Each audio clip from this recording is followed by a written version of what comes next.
करणपुरा रामपुरा से पधारे हुए महानुभाव, वरिष्ठ नागरिक, युवा साथी, आज हम इस प्रांगण में आदिवासी दिवस मनाने के लिए इकट्ठा हुए हैं। इसके लिए मैं आपको बहुत धन्यवाद देता हूं जो आपने कीमती समय निकाला और यहाँ समय दिया।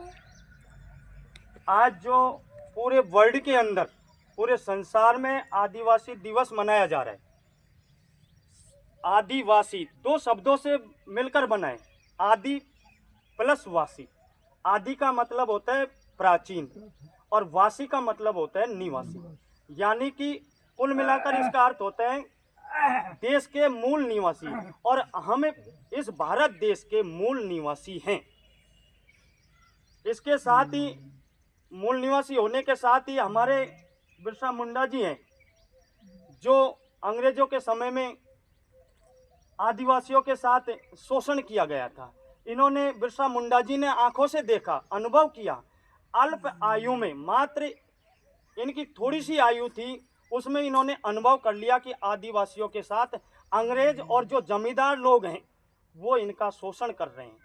इनका जन्म हुआ था सन 1874 ईस्वी में, और अल्प आयु मात्र 25 वर्ष की आयु में सन 1900 में इसकी मृत्यु हो गई थी।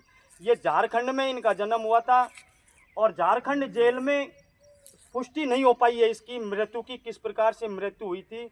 मात्र अनुमान लगाया जा रहा है, और वो अनुमान भी सटीक है कि इन्हें जेल में हल्का जहर दिया गया था और इनकी धीरे धीरे उसी में मृत्यु हो गई थी जेल में। अब सन 1994 ईस्वी के अंदर संयुक्त राष्ट्र महासभा है, उसने ये प्रस्ताव पारित किया था कि विश्व के आदिवासी लगभग 37 करोड़ हैं। पूरे संसार के अंदर 37 करोड़ आदिवासी हैं। तो आदिवासियों के लिए विश्व आदिवासी दिवस घोषित किया गया था कि प्रति वर्ष 9 अगस्त को आदिवासी दिवस मनाया जाएगा। और उसी 1994 के बाद लगातार हर वर्ष, प्रति वर्ष 9 अगस्त को आदिवासी दिवस मनाया जा रहा है। अब मैं तो बस सिर्फ आपसे एक ही निवेदन करूंगा। मैं तो एक आपके सामने बिल्कुल न के बराबर व्यक्ति हूं। अगर ये दुनिया, भारत, राजस्थान में पूरे जगह मनाया जा रहा है, लोग यहाँ से भी कोई खा जा रहा है, कोई खा जा रहा है, मैं तो आपसे निवेदन यही करूँगा, क्यों ना हमारे ग्राम पंचायत पर भी हर वर्ष अब की बार छोटा रूप दिया गया है। अगर आप सबका सहयोग रहे तो हम एक इसको बड़ा रूप भी दे सकते हैं। क्यों ना दुनिया के लोग हमारे यहाँ आ सकते हैं। अगर हम प्रयास करें और सबका सहयोग रहे तो सारे के सारे लोग हमारे ग्राम पंचायत हेडक्वार्टर पर आदिवासी दिवस मनाने के लिए आ सकते हैं। ये कोई एक व्यक्ति का निजी काम नहीं है, ये सब हम सब लोगों का, हम सब आदिवासी हैं। दूसरी बात है, आप जनगणना हो रही है 2011 में होगी, किसी ने ध्यान नहीं दिया था 2011 में, अब भी कोई ध्यान नहीं दे रहा है। प्रयास कर रहे हैं, जो लोग समझदार हैं, पढ़े लिखे लोग हैं, वो मेहनत भी कर रहे हैं, वो घूम भी रहे हैं गाँव के अंदर। आदिवासियों के लिए जनसंख्या में किसी प्रकार की कोई कोड नहीं दिया गया है। आपको सिर्फ या तो हिंदू मिलेगा, या मुस्लिम मिलेगा, या सिख मिलेगा, या ईसाई मिलेगा। हमारे लिए संविधान में भी स्पेशल व्यवस्था की गई है आदिवासी शब्द की, क्योंकि हम जल जंगल जमीन पर सिर्फ हमारा अधिकार है, सिर्फ और सिर्फ हम भारत के मूल निवासी हैं। तो हमें भी ये मांग करनी चाहिए कि जो जनगणना हो रही है 2026 में, 2021 में होनी थी, हर 10 वर्ष के बाद होती है, लेकिन नहीं हो पाई किसी कारणों से। तो उसमें एक कोड होता है, और अगर उसमें आदिवासी कोड नहीं है, लेकिन उसमें हमें आदिवासी कोड बनना कि हम आदिवासी हैं, क्योंकि हम भारत के मूल निवासी।